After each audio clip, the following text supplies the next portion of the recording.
In this video, we're going to cover the different types of settings that you'll find in Google Forms. To locate settings, you'll see the icon right here, the little gear right next to the Send button. When you click on it, this is going to pop up first. The general settings, you have the option of collecting email addresses of who is taking the form. So again, it could be a survey, it could be a test, a quiz, and so forth. When you select it, again, it says here, this setting is required to release grades manually. You can also send the recipient the responses that they did. Another thing that you'll see here, especially for Spring, you can restrict it to just Spring ISD members. You can also limit this to one response. Just keep in mind what type of form you're using because this will require them to sign into Google. Then respondents do have the option of editing after they submit and seeing the summary of charts and text responses. This would be great if you were using a Google form for, let's say, for a survey. Presentation, you can have a progress bar if you've made multiple questions and it'll show them how they're progressing.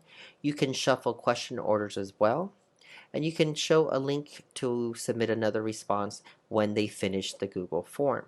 You can type in your own confirmation message, or the default will be shown.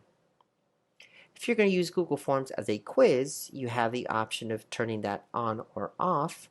When it's on, it will show up in the theme of the Google form, and it will ask you to assign point values to the questions so it allows for auto grading.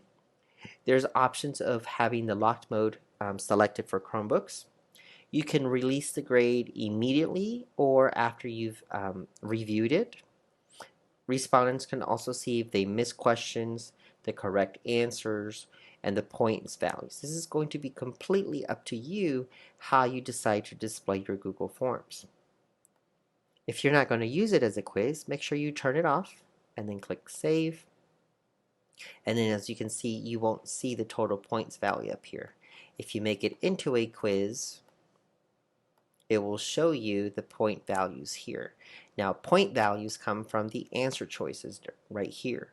You would need to select answer key, choose what's the correct answer, and give it a point, or however many points you want to give for that actual question.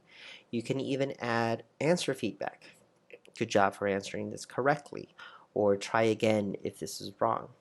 Click on Done, and then you'll have your first question with a point value so that it can become a quiz. I hope this was helpful, and thank you very much.